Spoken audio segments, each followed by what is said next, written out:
What's the meaning of court of inquiry?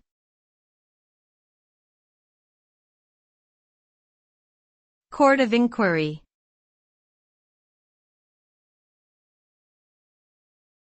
Court of inquiry.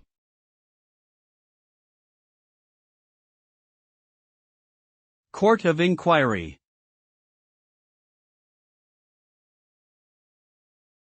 Court of inquiry.